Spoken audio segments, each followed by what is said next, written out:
شیخ الحدیث حضرت مولانا زکریا رحمۃ اللہ علیہ کی کتاب فضائل اعمال سے ماخذ۔ بسم اللہ الرحمن الرحیم۔ حضرت سلمان رضی اللہ تعالی عنہ کہتے ہیں کہ نبی کریم صلی اللہ علیہ وسلم نے شعبان کی آخر تاریخ میں ہم لوگوں کو واعظ فرمایا کہ تمہارے اوپر ایک مہینہ آ رہا ہے جو بہت بڑا مہینہ ہے، بہت مبارک مہینہ ہے، اس میں ایک رات ہے شب قدر جو 1000 مہینوں سے بڑھ کر ہے۔ اللہ تعالیٰ نے اس کے روزہ کو فرض فرمایا اور اس کے رات کے قیام یعنی تراویح کو ثواب کی چیز بنایا ہے۔ جو شخص اس مہینہ میں کسی نیکی کے ساتھ اللہ کا قرب حاصل کرے، ایسا ہے جیسا کہ غیر رمضان میں فرض کو ادا کیا، اور جو شخص اس مہینہ میں کسی فرض کو ادا کرے وہ ایسا ہے جیسا کہ غیر رمضان میں 70 فرض ادا کرے۔ یہ مہینہ صبر کا ہے اور صبر کا بدلہ جنت ہے، اور یہ مہینہ لوگوں کے ساتھ غم خواری کرنے کا ہے۔ اس مہینہ میں مومن کا رزق بڑھا دیا جاتا ہے۔ جو شخص کسی روزہ دار کا روزہ افطار کرائے اس کے لیے گناہوں کے معاف ہونے اور آگ سے خلاصی کا سبب ہوگا، اور روزہ دار کے ثواب کی مانند اس کو ثواب ہوگا، مگر اس روزہ دار کے ثواب سے کچھ کم نہیں کیا جائے گا۔ صحابہ رضی اللہ تعالی عنہم نے عرض کیا، یا رسول اللہ، ہم میں سے ہر شخص تو اتنی وسعت نہیں رکھتا کہ روزہ دار کو افطار کرائے، تو آپ نے فرمایا کہ پیٹ بھر کر کھلانے پر موقوف نہیں، یہ ثواب تو اللہ جل شانہ ایک کھجور سے کوئی افطار کرا دے، یا ایک گھونٹ پانی پلا دے، یا ایک گھونٹ لسی پلا دے، اس پر بھی مرحمت فرما دیتے ہیں۔ یہ ایسا مہینہ ہے کہ اس کا اول حصہ اللہ کی رحمت ہے، اور درمیانی حصہ مغفرت ہے، اور آخری حصہ آگ سے آزادی ہے۔ جو شخص اس مہینہ میں ہلکا کر دے اپنے غلام خادم کے بوجھ کو، حق تعالی شانہ اس کی مغفرت فرماتے ہیں اور آگ سے آزادی فرماتے ہیں۔ اور 4 چیزوں کی اس میں کثرت رکھا کرو، جن میں سے 2 چیزیں اللہ کی رضا کے واسطے، اور 2 چیزیں ایسی ہیں کہ جن سے تمہیں چارہ کار نہیں۔ پہلی 2 چیزیں جن سے تم اپنے رب کو راضی کرو وہ کلمہ طیبہ اور استغفار کی کثرت ہے، اور دوسری 2 چیزیں یہ ہیں کہ جنت کی طلب کرو اور آگ سے پناہ مانگو۔ جو شخص کسی روزے دار کو پانی پلائے، حق تعالی شانہ قیامت کے دن میرے حوض سے اس کو ایسا پانی پلائیں گے جس کے بعد جنت میں داخل ہونے تک پیاس نہیں لگے گی۔ فائدے میں شیخ الحدیث رحمۃ اللہ علیہ لکھتے ہیں، محدثین کو اس کے بعض روایت راویوں میں کلام ہے۔ اول تو فضائل میں اس قدر کلام قابل تحمل ہے، دوسرے اس کے اکثر مضامین کی دوسری روایات مؤید ہیں۔ اس حدیث سے چند امور معلوم ہوتے ہیں۔ اول، نبی کریم صلی اللہ علیہ وسلم کا اہتمام کہ شعبان کی آخر تاریخ میں خاص طور سے اس کا وعظ فرمایا اور لوگوں کو تنبیہ فرمائی تاکہ رمضان المبارک کا 1 سیکنڈ بھی غفلت سے نہ گزر جائے۔ پھر اس وعظ میں تمام مہینہ کی فضیلت بیان فرمانے کے بعد چند اہم امور کی طرف خاص طور سے متوجہ فرمایا۔ سب سے اول شب قدر کہ وہ حقیقت میں بہت ہی اہم رات ہے۔ ان اوراق میں اس کا بیان دوسری فصل میں مستقل آئے گا۔ اس کے بعد ارشاد ہے کہ اللہ نے اس کے روزے کو فرض کیا اور اس کے قیام یعنی تراویح کو سنت کیا۔ اس سے معلوم ہوا کہ تراویح کا ارشاد بھی خود حق سبحانہ و تقدس کی طرف سے ہے۔ پھر جن روایات میں نبی کریم صلی اللہ علیہ وسلم نے اس کو اپنی طرف منسوب فرمایا کہ میں نے سنت کیا، ان سے مراد تاکید ہے کہ حضور صلی اللہ علیہ وسلم اس کی تاکید بہت فرماتے تھے۔ اسی وجہ سے سب ائمہ اس کے سنت ہونے پر متفق ہیں۔ برہان میں لکھا ہے کہ مسلمانوں میں روافض کے سوا کوئی شخص اس کا منکر نہیں۔ حضرت مولانا الشاہ عبدالحق صاحب دہلوی رحمۃ اللہ علیہ نے ما ثبت بالسنہ میں بعض کتب فقہ سے نقل کیا ہے کہ کسی شہر کے لوگ اگر تراویح چھوڑ دیں تو اس کے چھوڑنے پر امام ان سے مقاتلہ کرے۔ اس جگہ خصوصیت سے ایک بات کا لحاظ رکھنے کی ضرورت ہے، وہ یہ کہ بہت سے لوگوں کا خیال ہوتا ہے کہ جلدی سے کسی مسجد میں 8-10 دن میں کلام مجید سن لیں پھر چھٹی۔ یہ خیال رکھنے کی بات ہے کہ یہ دو سنتیں الگ الگ ہیں۔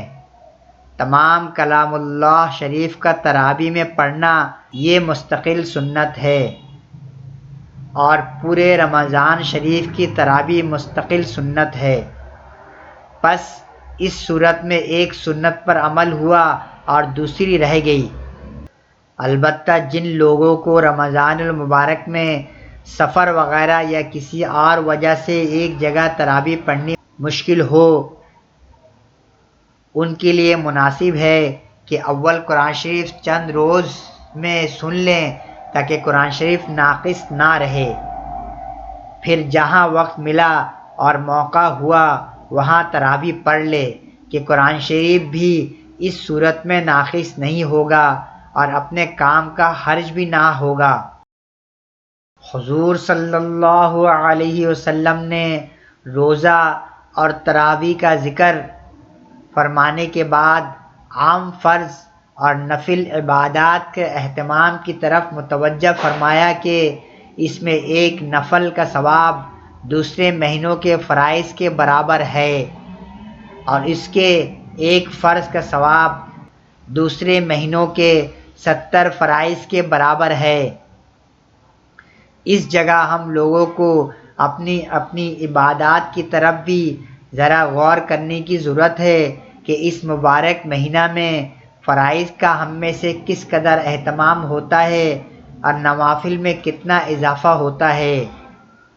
فرائض میں تو ہمارے اہتمام کی یہ حالت ہے کہ سحر کھانے کے بعد جو سوتے ہیں تو اکثر صبح کی نماز قضا ہو گئی، اور کم از کم جماعت تو اکثروں کی فوت ہو ہی جاتی ہے۔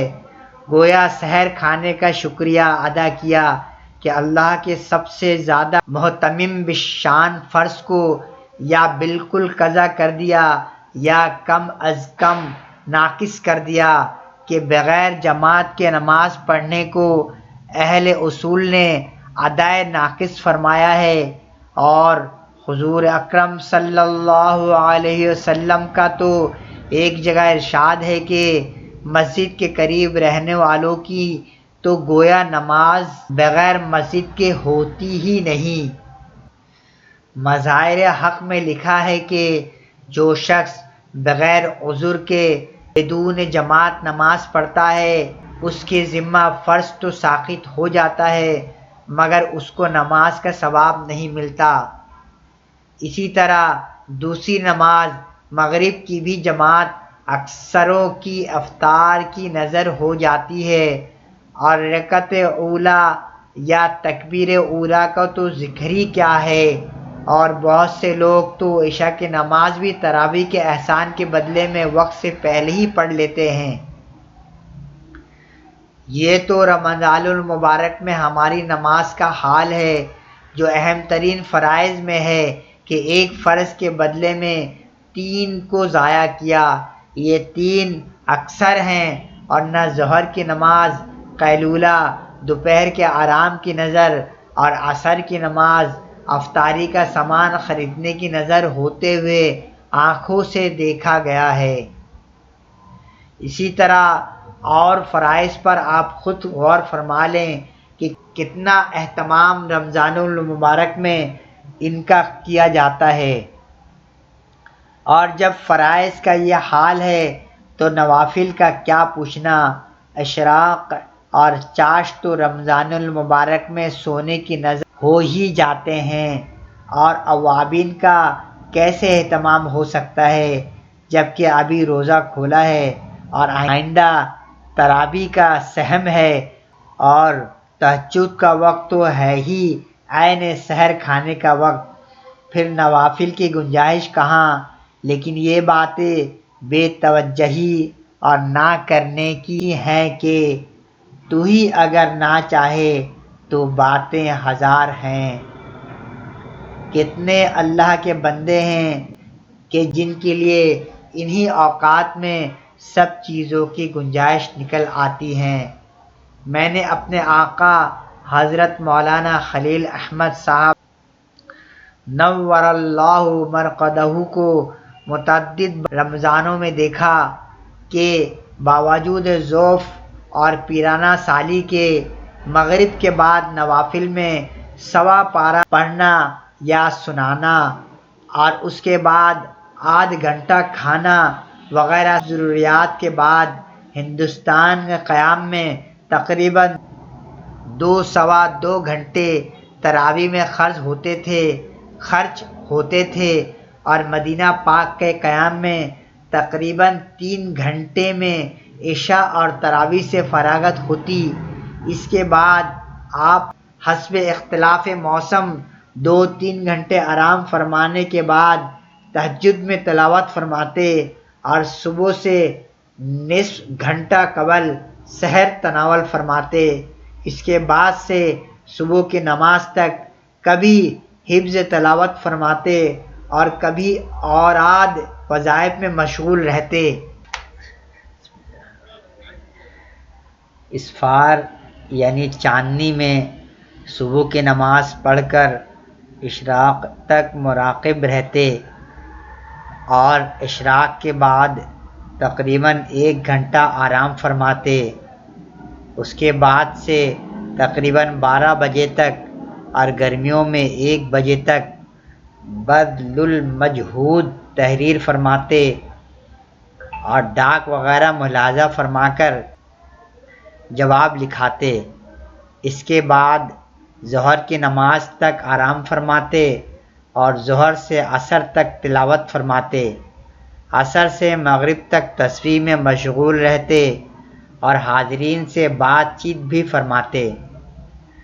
بذل المجہود ختم ہو جانے کے بعد صبح کا کچھ حصہ تلاوت اور کچھ کتب بینی میں بذل المجہود اور وفاء الوفا زیادہ تر اس وقت زیر نظر رہتی تھی۔ یہ اس پر تھا کہ رمضان المبارک میں معمولات میں کوئی خاص تغیر نہ تھا، کہ نوافل کا یہ معمول دائمی تھا، اور نوافل مذکورہ کا تمام سال بھی اہتمام رہتا تھا۔ البتہ رکعات کے طول میں رمضان المبارک میں اضافہ ہو جاتا تھا، ورنہ جن اکابر کے یہاں رمضان المبارک کے خاص معمولات مستقل تھے، ان کا اتباع تو ہر شخص سے نبھنا مشکل بھی ہے۔ حضرت اقدس مولانا شیخ الہند رحمۃ اللہ علیہ تراویح کے بعد سے صبح کی نماز تک نوافل میں مشغول رہتے تھے، اور یکے بعد دیگرے متفرق حفاظ سے کلام مجید ہی سنتے رہتے تھے، اور حضرت مولانا شاہ عبد الرحیم صاحب رائے پوری قدس سرہ کے یہاں تو رمضان المبارک کا مہینہ دن اور رات تلاوت ہی کا ہوتا تھا کہ اس میں ڈاک بھی بند، ملاقات بھی ذرا گوارا نہ تھی۔ بعض مخصوص خدام کو صرف اتنی اجازت ہوتی تھی کہ تراویح کے بعد جتنی دیر حضرت سادہ چائے کے 1-2 فنجان پیالی نوش فرمائیں، اتنی دیر حاضر خدمت ہو جایا کریں۔ بزرگوں کے یہ معمولات اس وجہ سے نہیں لکھے جاتے کہ سرسری نگاہ سے ان کو پڑھ لیا جائے یا کوئی تفریحی فقرہ ان پر کہہ دیا جائے، بلکہ اس لیے ہے کہ اپنی ہمت کے موافق ان کا اتباع کیا جائے اور حد الوسع پورا کرنے کا اہتمام کیا جائے کہ ہر لائن اپنے مخصوص امتیازات میں دوسرے پر فائق ہے۔ جو لوگ دنیاوی مشاغل سے مجبور نہیں ہیں، کیا ہی اچھا ہو کہ 11 مہینے ضائع کر دینے کے بعد 1 مہینہ مر مٹنے کی کوشش کر لیں۔ ملازم پیشہ حضرات جو 10 بجے سے 4 بجے تک دفتر میں رہنے کے پابند ہیں، اگر صبح سے 10 بجے تک کم از کم رمضان المبارک کا مبارک مہینہ تلاوت میں خرچ کر دیں تو کیا دقت ہے؟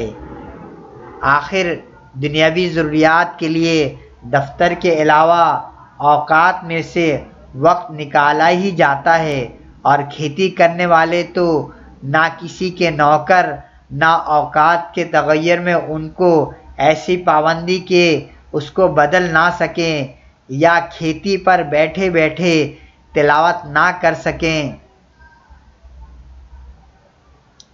اور تاجروں کے لیے تو اس میں کوئی دقت ہی نہیں کہ اس مبارک مہینہ میں دکان کا وقت تھوڑا سا کم کر دیں، یا کم از کم دکان پر ہی تجارت کے ساتھ تلاوت بھی کرتے رہا کریں کہ اس مبارک مہینہ کو کلام الہی کے ساتھ بہت ہی خاص مناسبت ہے۔ اسی وجہ سے عموماً اللہ جل شانہ کی تمام کتابیں اسی ماہ میں نازل ہوئی ہیں۔ چنانچہ قرآن پاک لوح محفوظ سے آسمان دنیا پر تمام کا تمام اسی ماہ میں نازل ہوا، اور وہاں سے حسب موقع تھوڑا تھوڑا 23 سال کے عرصہ میں نازل ہوا۔ اس کے علاوہ حضرت ابراہیم علیہ نبینا وعلیہ الصلاۃ والسلام کے صحیفے اسی ماہ کی 1 یا 3 تاریخ کو عطا ہوئے، اور حضرت داؤد علیہ السلام کو زبور 18 یا 12 رمضان کو ملی، اور حضرت موسیٰ علیہ السلام کو توریت 6 رمضان المبارک کو عطا ہوئی، اور حضرت عیسیٰ علیہ السلام کو انجیل 12 یا 13 رمضان المبارک کو ملی، جس سے معلوم ہوتا ہے کہ اس ماہ کو کلام الہی کے ساتھ خاص مناسبت ہے۔ اسی وجہ سے تلاوت کی کثرت اس مہینہ میں منقول ہے، اور مشائخ کا معمول حضرت جبرائیل علیہ السلام ہر سال رمضان میں تمام قرآن شریف نبی کریم صلی اللہ علیہ وسلم کو سناتے تھے، اور بعض روایت میں آیا ہے کہ نبی کریم صلی اللہ علیہ وسلم سے سنتے تھے۔ علماء نے ان دونوں حدیثوں کے ملانے سے قرآن پاک کے دور کرنے کا جو عام طور سے رائج ہے استحباب نکالا ہے۔ بالجملہ تلاوت کا خاص اہتمام جتنا بھی ممکن ہو سکے کرے، جو وقت تلاوت سے بچے اس کو بھی ضائع کرنا مناسب نہیں کہ نبی کریم صلی اللہ علیہ وسلم نے اسی حدیث کے آخر میں 4 چیزوں کی طرف خاص طور سے متوجہ فرمایا اور اس مہینہ میں ان کی کثرت کا حکم فرمایا: کلمہ طیبہ اور استغفار اور جنت کے حصول اور دوزخ سے بچنے کی دعا۔ اس لیے جتنا وقت بھی مل سکے ان چیزوں میں صرف کرنا سعادت سمجھے، اور یہی نبی کریم صلی اللہ علیہ وسلم کے ارشاد مبارک کی قدر ہے۔ کیا دقت ہے کہ اپنی دنیوی کاروبار میں مشغول رہتے ہوئے زبان سے درود شریف یا کلمہ طیبہ کا ورد رہے اور کل کو یہ کہنے کا منہ باقی رہے: میں گو رہا رہین ستم ہائے روزگار، لیکن تمہاری یاد سے غافل نہیں رہا۔ اس کے بعد نبی کریم صلی اللہ علیہ وسلم نے اس مہینہ کی کچھ خصوصیتیں اور آداب ارشاد فرمائے۔ اولاً یہ کہ یہ صبر کا مہینہ ہے، یعنی اگر روزہ وغیرہ میں کچھ تکلیف ہو تو اسے ذوق و شوق سے برداشت کرنا چاہیے، یہ نہیں کہ مار دھاڑ ہول پکار جیسا کہ اکثر لوگوں کی گرمی کے رمضان میں عادت ہوتی ہے۔ اسی طرح اگر اتفاق سے سحر نہ کھائی گئی تو صبح سے روزہ کا سوگ شروع ہو گیا۔ اسی طرح رات کی تراویح میں اگر دقت ہو تو اس کو بڑی بشاشت سے برداشت کرنا چاہیے، اس کو مصیبت اور آفت نہ سمجھے کہ یہ بڑی سخت محرومی کی بات ہے۔ ہم لوگ دنیاوی معمولی اغراض کی بدولت کھانا پینا، راحت و آرام سب چھوڑ دیتے ہیں، تو کیا رضائے الہی کے مقابلہ میں ان چیزوں کی کوئی وقت ہو سکتی ہے؟ پھر ارشاد ہے کہ یہ غم خواری کا مہینہ ہے، یعنی غربا مساکین کے ساتھ مدارات کا برتاؤ کرنا۔ اگر 10 چیزیں اپنی افطاری کے لیے تیار کی ہیں تو 2-4 غربا کے لیے بھی کم از کم ہونی چاہیے، ورنہ اصل تو یہ تھا کہ ان کے لیے اپنے سے افضل نہ ہوتا تو مساوات ہی ہوتی۔ غرض جس قدر بھی ہمت ہو سکے اپنے افطار و سحر کے کھانے میں غربا کا حصہ بھی ضرور لگانا چاہیے۔ صحابہ کرام رضی اللہ تعالی عنہم امت کے لیے عملی نمونہ اور دین کے ہر جزو کو اس قدر واضح طور پر عمل فرما کر دکھلا گئے کہ اب ہر نیک کام کے لیے ان کی شاہراہ عمل کھلی ہوئی ہے۔ ایثار و غمخواری کے باب میں ان حضرات کا اتباع بھی دل گردہ والے کا کام ہے۔ سینکڑوں ہزاروں واقعات ہیں جن کو دیکھ کر بجز حیرت کے کچھ نہیں کہا جا سکتا۔ ایک واقعہ مثالاً لکھتا ہوں۔ ابو جہم رضی اللہ تعالی عنہ کہتے ہیں کہ یرموک کی لڑائی میں اپنے چچا زاد بھائی کو تلاش کرنے چلا اور اس خیال سے پانی کا مشکیزہ بھی لے لیا کہ اگر اس میں کچھ رمق تھوڑی سی جان باقی ہوئی تو پانی پلا دوں گا اور ہاتھ منہ دھو دوں گا۔ وہ اتفاق سے پڑے ہوئے ملے، میں نے ان سے پانی کو پوچھا، انہوں نے اشارہ سے مانگا کہ اتنے میں برابر سے دوسرے زخمی نے آہ کی۔ چچا زاد بھائی نے پانی پینے سے پہلے اس کے پاس جانے کا اشارہ کیا۔ پانی پینے سے پہلے اس کے پاس جانے کا اشارہ کیا۔ اس کے پاس گیا اور پوچھا تو معلوم ہوا کہ وہ بھی پیاسے ہی ہیں اور پانی مانگتے ہیں کہ اتنے میں ان کے پاس والے نے اشارہ کر دیا، انہوں نے بھی خود پانی پینے سے قبل اس کے پاس جانے کا اشارہ کیا۔ اتنے میں وہاں تک پہنچا تو ان کی روح پرواز کر چکی تھی۔ واپس دوسرے صاحب کے پاس پہنچا تو وہ بھی ختم ہو چکے تھے، تو لوٹ کر چچا زاد بھائی کے پاس آیا تو دیکھا کہ ان کا بھی وصال ہو گیا۔ یہ ہیں تمہارے اسلاف کے ایثار کہ خود پیاسے جان دے دی اور اجنبی بھائی سے پہلے پانی پینا گوارا نہ کیا۔ رضی اللہ عنہم وارضاہم ورزقنا اتباعہم آمین۔ روح البیان میں سیوطی رحمۃ اللہ علیہ کی جامع صغیر اور سخاوی رحمۃ اللہ علیہ کی مقاصد سے بروایت حضرت ابن عمر رضی اللہ تعالی عنہ نبی کریم صلی اللہ علیہ وسلم کا ارشاد نقل کیا ہے کہ میری امت میں ہر وقت 500 برگزیدہ بندے اور 40 ابدال رہتے ہیں۔ جب کوئی شخص ان سے مر جاتا ہے تو فوراً دوسرا اس کی جگہ لے لیتا ہے۔ صحابہ رضی اللہ تعالی عنہم نے عرض کیا کہ ان لوگوں کے خصوصی اعمال کیا ہیں؟ تو آپ صلی اللہ علیہ وسلم نے ارشاد فرمایا کہ ظلم کرنے والوں سے درگزر کرتے ہیں اور برائی کا معاملہ کرنے والوں سے بھی احسان کا برتاؤ کرتے ہیں، اور اللہ کے عطا فرمائے ہوئے رزق میں لوگوں کے ساتھ ہمدردی اور غمخواری کا برتاؤ کرتے ہیں۔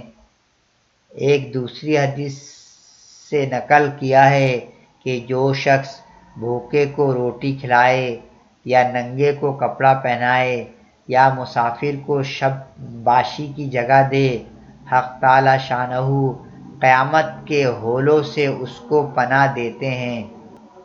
یحییٰ برمکی رحمۃ اللہ علیہ حضرت سفیان ثوری رحمۃ اللہ علیہ پر ہر ماہ 1000 درہم خرچ کرتے تھے، تو حضرت سفیان رحمۃ اللہ علیہ سجدے میں ان کے لیے دعا کرتے تھے کہ یا اللہ، یحییٰ نے میری دنیا کی کفایت کی، تو اپنے لطف سے اس کی آخرت کی کفایت فرما۔ جب یحییٰ رحمۃ اللہ علیہ کا انتقال ہوا تو وہ لوگوں نے خواب میں ان سے پوچھا کہ کیا گزری؟ انہوں نے کہا کہ سفیان رحمۃ اللہ علیہ کی دعا کی بدولت مغفرت ہوئی۔ اس کے بعد حضور صلی اللہ علیہ وسلم نے روزہ افطار کرانے کی فضیلت ارشاد فرمائی۔ ایک اور روایت میں آیا ہے کہ جو شخص حلال کمائی سے رمضان میں روزہ افطار کرائے، اس پر رمضان کی راتوں میں فرشتے رحمت بھیجتے ہیں اور شب قدر میں جبرائیل علیہ السلام اس سے مصافحہ کرتے ہیں، اور جس سے جبرائیل علیہ السلام مصافحہ کرتے ہیں اس کی علامت یہ ہے کہ اس کے دل میں رقت پیدا ہوتی ہے اور آنکھوں سے آنسو بہتے ہیں۔ حماد بن سلمہ رحمۃ اللہ علیہ ایک مشہور محدث ہیں، روزانہ 50 آدمیوں کے روزہ افطار کرانے کا اہتمام کرتے تھے۔ افطار کی فضیلت ارشاد فرمانے کے بعد فرمایا کہ اس مہینے کا اول حصہ رحمت ہے، یعنی حق تعالی شانہ کا انعام متوجہ ہوتا ہے، اور یہ رحمت عامہ سب مسلمانوں کے لیے ہوتی ہے۔ اس کے بعد جو لوگ اس کا شکر ادا کرتے ہیں ان کے لیے اس رحمت میں اضافہ ہوتا ہے۔ لَئِن شَكَرْتُمْ لَأَزِيدَنَّكُمْ، اور اس کے درمیانی حصہ سے مغفرت شروع ہو جاتی ہے، اس لیے کہ روزوں کا کچھ حصہ گزر چکا ہے۔ اس کا معاوضہ اور اکرام مغفرت کے ساتھ شروع ہو جاتا ہے، اور آخری حصہ تو بالکل آگ سے خلاصی ہے ہی۔ اور بھی بہت سی روایت میں ختم رمضان پر آگ سے خلاصی کی بشارتیں وارد ہوئی ہیں۔ رمضان کے 3 حصے کیے گئے، جیسے کہ مضمون بالا سے معلوم ہوا۔ بندہ ناچیز کے خیال میں 3 حصے رحمت اور مغفرت اور آگ سے خلاصی کے درمیان میں فرق یہ ہے کہ آدمی 3 طرح کے ہیں۔ ایک وہ لوگ جن کے اوپر گناہوں کا بوجھ نہیں، ان کے لیے شروع ہی سے رحمت اور انعام کی بارش ہو جاتی ہے۔ دوسرے وہ لوگ جو معمولی گناہ گار ہیں، ان کے لیے کچھ حصہ روزہ رکھنے کے بعد ان روزوں کی برکت اور بدلہ میں مغفرت اور گناہوں کی معافی ہوتی ہے۔ تیسرے وہ جو زیادہ گناہ گار ہیں، ان کے لیے زیادہ حصہ روزہ رکھنے کے بعد آگ سے خلاصی ہوتی ہے۔ اور جن لوگوں کے لیے ابتدائی سے رحمت تھی اور ان کے گناہ بخشائے تھے، ان کا تو پوچھنا ہی کیا کہ ان کے لیے رحمتوں کے کس قدر انبار ہوں گے۔ واللہ اعلم وعلمہ اتم۔ اس کے بعد حضور صلی اللہ علیہ وسلم نے ایک اور چیز کی طرف رغبت دلائی کہ آقا لوگ اپنے ملازموں پر اس مہینہ میں تخفیف آسانی رکھیں، اس لیے کہ آخر وہ بھی روزہ دار ہیں، کام کی زیادتی سے ان کو روزہ میں دقت ہوگی۔ البتہ اگر کام زیادہ ہو تو اس میں مذائقہ نہیں کہ رمضان کے لیے ہنگامی ملازم ایک آدھ بڑھا لے، مگر جب ہی کہ ملازم روزہ دار بھی ہو اور نہ اس کے لیے رمضان بے رمضان برابر۔ اور اس ظلم و بے غیرتی کا تو ذکر ہی کیا کہ خود روزہ خور ہو کر بے حیا منہ سے روزہ دار ملازموں سے کام لے، اور نماز روزہ کی وجہ سے اگر تعمیل میں کچھ تساہل ہو تو برسنے لگے۔ وَسَيَعْلَمُ الَّذِينَ ظَلَمُوا أَيَّ مُنقَلِبٍ يَنقَلِبُونَ۔ الشعراء 227 ترجمہ۔ اور ان قریب ظالم لوگوں کو معلوم ہو جائے گا کہ وہ کیسی مصیبت کی جگہ لوٹ کر جائیں گے، مراد جہنم ہے۔ اس کے بعد نبی کریم صلی اللہ علیہ وسلم نے رمضان المبارک میں 4 چیزوں کی کثرت کا حکم فرمایا۔ اول کلمہ شہادت۔ احادیث میں اس کو افضل الذکر ارشاد فرمایا ہے۔ مشکات میں بروایت ابو سعید خدری رضی اللہ تعالی عنہ نقل کیا ہے کہ حضرت موسیٰ علیہ السلام نے ایک مرتبہ اللہ جل شانہ کی بارگاہ میں عرض کیا کہ یا اللہ، تو مجھے کوئی ایسی دعا بتلا دے کہ اس کے ساتھ میں تجھے یاد کیا کروں اور دعا کیا کروں۔ وہاں سے لا الہ الا اللہ ارشاد ہوا۔ حضرت موسیٰ علیہ السلام نے عرض کیا کہ یہ کلمہ تو تیرے سارے ہی بندے کہتے ہیں، میں تو کوئی دعا یا ذکر مخصوص چاہتا ہوں۔ وہاں سے ارشاد ہوا کہ موسیٰ علیہ السلام، اگر 7 آسمان اور ان کے آباد کرنے والے میرے سوا یعنی ملائکہ اور 7 زمین ایک پرڑا میں رکھ دیے جائیں اور دوسرے میں کلمہ طیبہ رکھ دیا جاوے تو وہی جھک جائے گا۔ ایک حدیث میں وارد ہوا ہے کہ جو شخص اخلاص سے اس کلمہ کو کہے، آسمان کے دروازے اس کے لیے فوراً کھل جاتے ہیں اور عرش تک پہنچنے میں کسی قسم کی روک نہیں ہوتی، بشرطے کہنے والا کبائر سے بچے۔ عادت اللہ اسی طرح جاری ہے کہ ضرورت عامہ کی چیز کو کثرت سے مرحمت فرماتے ہیں۔ دنیا میں غور کرنے سے معلوم ہوتا ہے کہ جو چیز جس قدر ضرورت کی ہوتی ہے اتنی ہی عام ہوتی ہے۔ مثلاً پانی ہے کہ عام ضرورت کی چیز ہے، حق تعالی شانہ کی بے پایہ رحمت نے اس کو اس قدر عام کر رکھا ہے اور کیمیا جیسی لغو اور بیکار چیز کو عنقا کامیاب کر دیا۔ اسی طرح کلمہ طیبہ افضل الذکر ہے۔ متعدد احادیث سے اس کی تمام اذکار پر افضلیت معلوم ہوتی ہے۔ اس کو سب سے عام کر رکھا ہے کہ کوئی محروم نہ رہے۔ پھر بھی اگر کوئی محروم رہے تو اس کی بدبختی ہے۔